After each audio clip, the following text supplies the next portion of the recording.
Bien que les voitures demeurent le mode de transport le plus courant que nous avons tous expérimenté, beaucoup d'entre nous n'ont pas eu la chance de monter à bord de certains des véhicules les plus étranges jamais construits.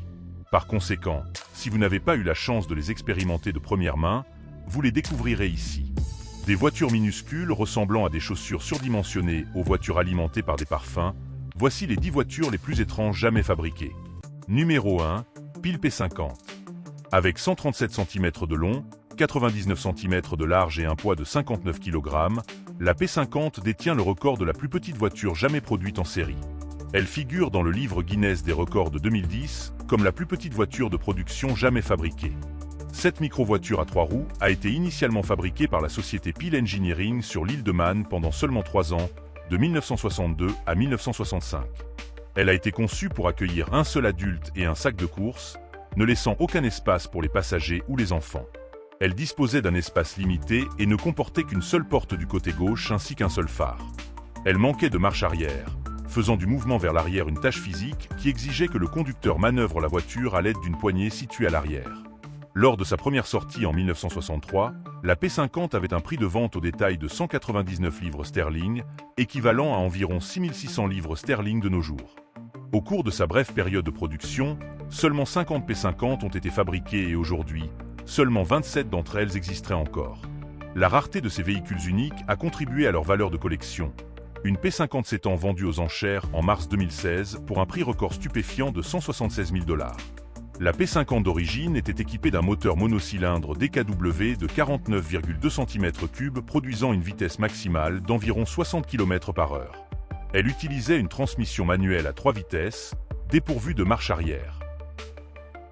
Numéro 2, Volkswagen XL1, 2014.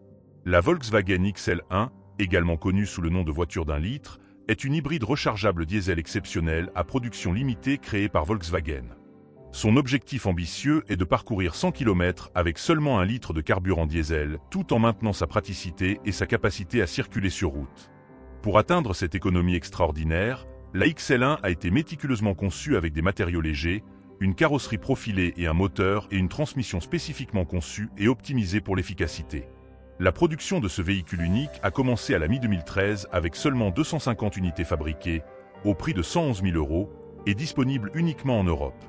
Équipée d'une batterie lithium-ion de 5,5 kW, la XL1 offre également une autonomie tout électrique impressionnante de 50 km. Cette voiture innovante a remplacé les rétroviseurs conventionnels par des caméras et des écrans intelligemment intégrés dans les portes papillons, garantissant une vue arrière dégagée. De plus, les portes elles-mêmes sont ingénieusement conçues pour améliorer la facilité d'entrée et de sortie pour les occupants. En termes de performance, la XL1 démontre ses capacités avec une vitesse maximale de 160 km/h et une accélération de 0 à 100 km/h en seulement 12,7 secondes. Ce qui distingue vraiment la XL1, c'est sa tenue de route. La direction purement mécanique offre une expérience de conduite engageante, permettant au conducteur de sentir le poids de la voiture et de réagir en conséquence. Les rapports de direction ont été soigneusement calibrés pour maintenir la stabilité, compensant les roues étroites de la XL1 et résultant en un rayon de braquage généreux. Numéro 3, General Motors Firebird. Inspirées par la conception d'avions de chasse, les voitures General Motors Firebird étaient des prototypes dévoilés en 1953, 1956 et 1959 lors des salons automobiles Motorama. Ces véhicules élégants et stylés ont été nommés Firebird. Bien que leur nom suggère un lien avec les oiseaux, leur conception s'est en fait davantage inspirée des avions à réaction que des oiseaux. Les Firebird étaient vraiment uniques dans leur apparence. Avec 4 modèles créés au fil des ans, elles présentaient des verrières en forme de bulle, des ailerons arrière et de courtes ailes leur donnant un aspect indéniablement futuriste. Pour améliorer l'expérience de conduite de ces voitures et simuler la sensation de piloter un avion, la direction était contrôlée par un joystick positionné entre les 2 sièges. Contrairement à un avion à réaction qui s'appuie sur les gaz d'échappement libérés par un cône de queue pour la pousser, la Firebird utilisait une turbine de puissance qui agissait sur les roues arrière par le biais d'une transmission. Ce moteur unique était capable de générer 370 chevaux à une vitesse de turbine de puissance de 13 000 tours par minute. Numéro 4, BMW iZeta. BMW était au bord de la faillite au milieu des années 1950. La production de motos diminuait et leurs véhicules haut de gamme comme la 503 et la 507 étaient si coûteux à produire que BMW subissait des pertes sur ces modèles. Désespéré de redresser la situation, la priorité absolue de BMW est devenue de trouver une voiture capable de générer des profits immédiats. Lorsque les dirigeants de BMW ont posé leurs yeux sur la particulière Isetta, ils ne pouvaient pas croire ce qu'ils voyaient. Ce fut le coup de foudre. L'Isetta était une petite merveille mesurant à peine 2,3 mètres de longueur et 1,4 mètres de largeur. Son design unique en forme d'œuf orné de fenêtres, en forme de bulle, dégageait un charme impossible à résister. Mais ce qui la distinguait vraiment était son avant. Toute la partie avant de la voiture s'ouvrait vers l'extérieur pour permettre l'entrée. Le volant et le tableau de bord pivotaient avec la porte unique, simplifiant l'accès au banc unique.